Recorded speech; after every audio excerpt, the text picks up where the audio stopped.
תגיד לי כמה להעלות. רגע, אני לא יודעת איך לעשות את זה. טוב, אני מוכרחה להיכנס, לא, אני מוכרחה להיכנס.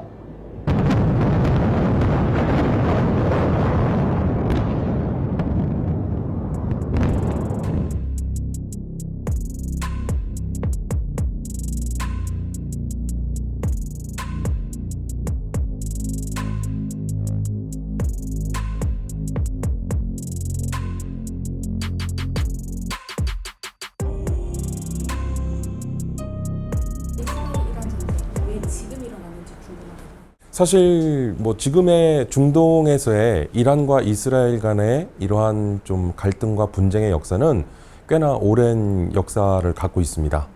1, 2차 세계대전 이후로부터 시작해서 그리고 냉전 시기를 지나온 기간 그리고 최근까지의 탈냉전 이후의 상황에 이르기까지 거의 100년에 가까운 역사 속에 이스라엘과 이란 그리고 이란을 주축으로 한 이런 중동 국가들과 이스라엘 국가와의 이러한 갈등과 그리고 어떤 전쟁의 그러한 역사적 흐름은 꽤나 오랜 기간 지속되어 왔고요. 최근에 벌어진 이란과 이스라엘의 이러한 무력 충돌의 결정적인 원인은 이란의 핵 개발에 있었습니다. 과거에 또 이란은 여러 차례 핵무기를 개발하려고 하였고요.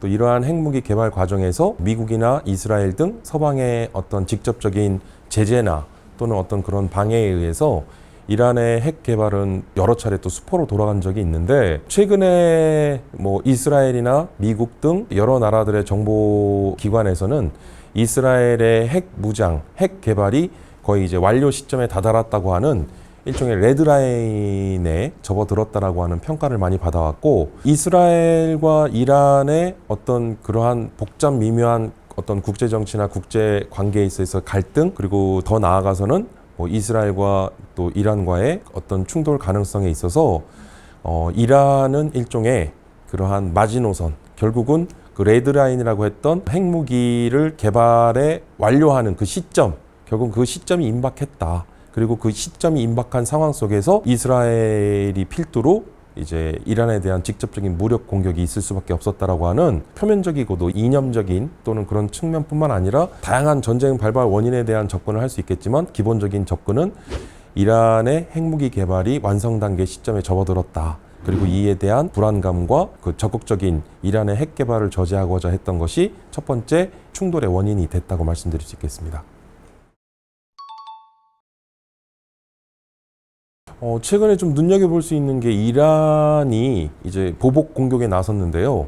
그래서 이스라엘 뭐 도심지라든가 이스라엘 시가지 일대에 무차별적인 이란제 미사일들이 발사가 되어 타격을 입혔는데 눈여겨볼 수 있는 부분이 이란이 그동안은 공개하지 않고 사용하지 않았던 미사일들이 신형 미사일들이 이번에 많이 사용이 됐다라는 점이고요. 그동안에 전 세계적으로 가장 대공 미사일 체계라고 했던 뭐 사드 체계라든가 그리고 아이언돔 그리고 이제 이스라엘은 한 단계 더 나아가서 아이언 빔 그러니까 아이언 빔이니까 이제 레이저 요격까지 시스템을 갖춘 것인데 그동안 이스라엘은 뭐 하마스라든가 뭐 중동의 여러 나라들로부터 그러한 미사일 공격들을 많이 받아왔을 때 아이언돔과 아이언빔이라고 하는 미사일 요격 체계를 통해서 거의 뭐 90% 이상의 요격률을 달성해 왔는데 이번에 이스라엘의 대공망이 좀 허점을 보이고 뚫린 것 아니냐라고 하는 그런 이야기들을 많이 하는데 사실 두 가지가 있습니다. 첫 번째는 물량 앞에는 장사가 없다.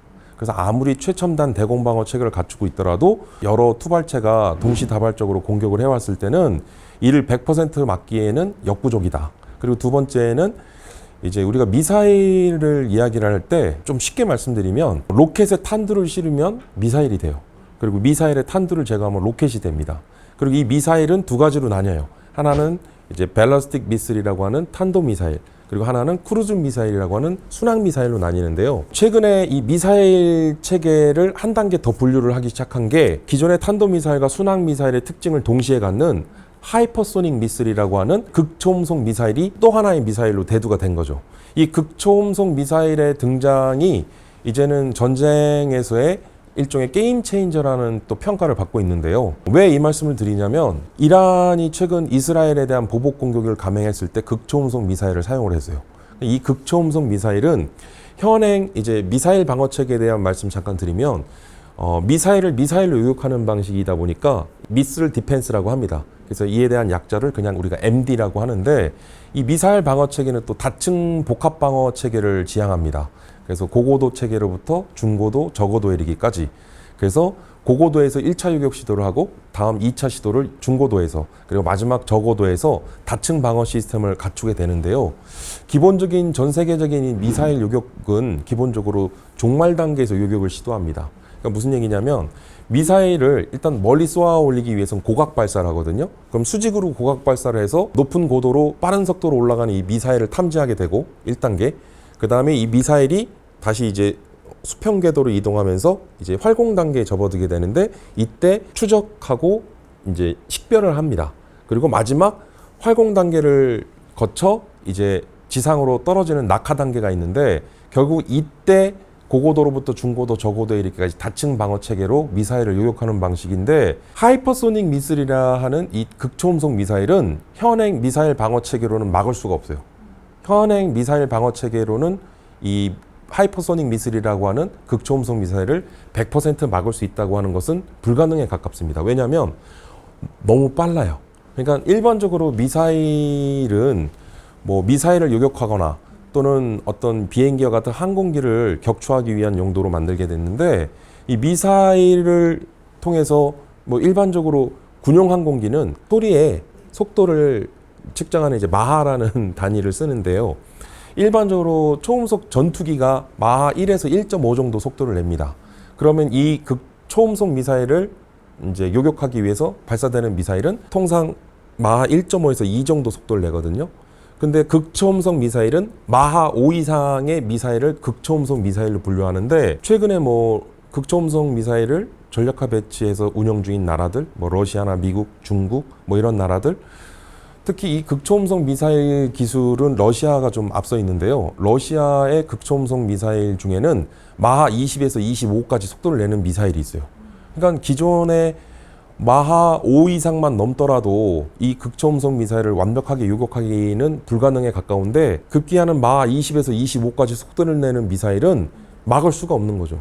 그래서 지금의 이스라엘의 아이언돔, 진화된 아이언빔 체계에 있어서 지금의 이러한 극초음속 미사일을 완벽하게 요격하는 것은 사실상 불가능에 가깝다. 그래서 앞서 말씀드린 첫 번째, 결국에는 동시다발적인 다량의 그러한 미사일 공격에 대한 한계점이 있다는 점과 두 번째, 하이퍼소닉 미슬이라고 하는 극초음속 미사일에 대한 어떤 기술적 요격 체계에 있어서는 분명한 어떤 한계점이 또 드러나는 부분인 것이죠.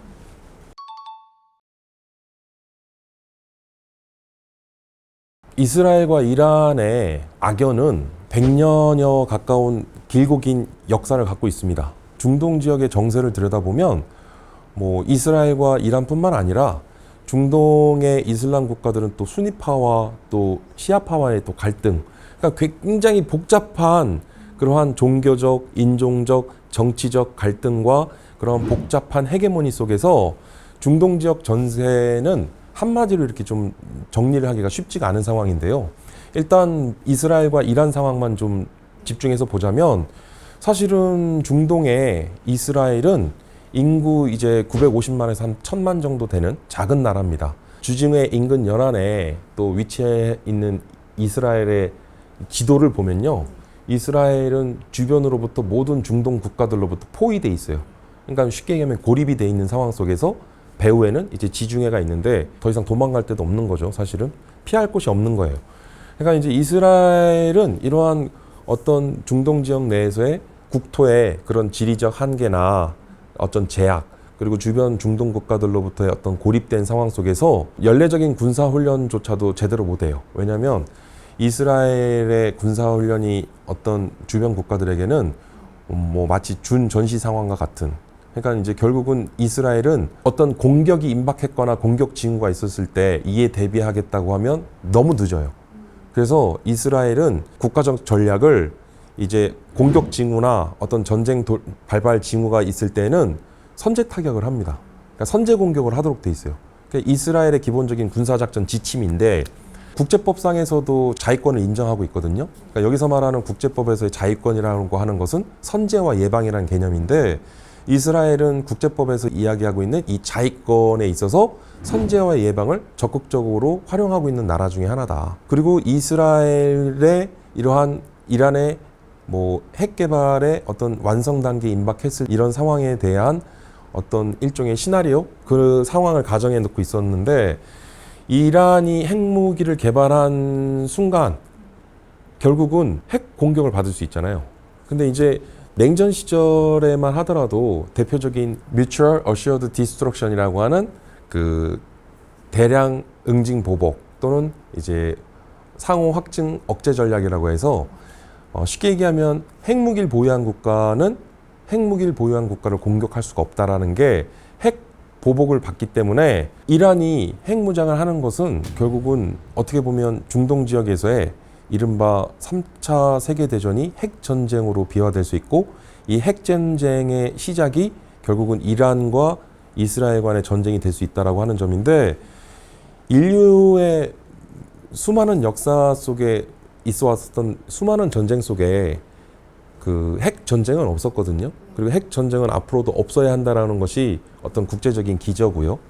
그러니까 이제 이스라엘뿐만 아니라 미국이나 서방의 국제사회에서도 이란의 핵 무장에 대한 핵무기 개발에 대해서는 사실상 굉장히 부정적인 시각을 갖고 있고, 그리고 또 이란은 이스라엘에 대한 어떤 대적을 하기 위한 시아파의 종주국이라고 하는 이란이 어떤 시아파의 중동 국가들을 대표하고 있기 때문에 결국은 이 이란은 핵무장을 통해서 결국은 이러한 중동 지역 내에서의 뭐 이슬람 그 시아파 종주국으로서의 입지와 권위를 확보해야 할 뿐만 아니라 이스라엘을 대적하기 위한 그런 그 결속과 연대 뭐 이런 것을 더 강화하기 위한 측면인데, 사실 단순히 이란과 이스라엘 간의 무력 충돌이 단순히 뭐 상호 간의 보복 공습으로만 그치지 않고 지금 더 나아가서는 뭐 미국도 지금 개입을 하려고 하고요. 군사적 개입을 하고 있고, 아마 미국은 보이지 않는 측면에서 이미 군사적 개입을 하고 있다고 보여지는데, 마찬가지로 이란을 필두로 다른 중동 지역 내에 반 이스라엘 국가들, 결국 중동 국가들은 어떠한 형태든 무력에 대한 그러한 사용을 직간접적으로 보여줄 것이기 때문에 지금 이란과 이스라엘 간의 양측의 어떤 보복 공습이나 이런 측면에서 그칠 게 아니라 결국은 크고 작은 그러한 전투와 국지전 형태, 그리고 더 나아가서는 국지전이 확전되면 전면전이 되는 거기 때문에 지금의 중동 전후는 좀 심상치 않다. 사실상 전쟁은 없어야 할 것이고 전쟁으로 더 치닫지 않기 위해서 조금 이러한 부분을 톤다운할 필요는 있는데, 안타깝게도 지금은 그 전쟁 상황에 대한 가능성이 훨씬 더 높아지고 있는 상황이다. 뭐 이렇게 정리를 할 수 있을 것 같습니다.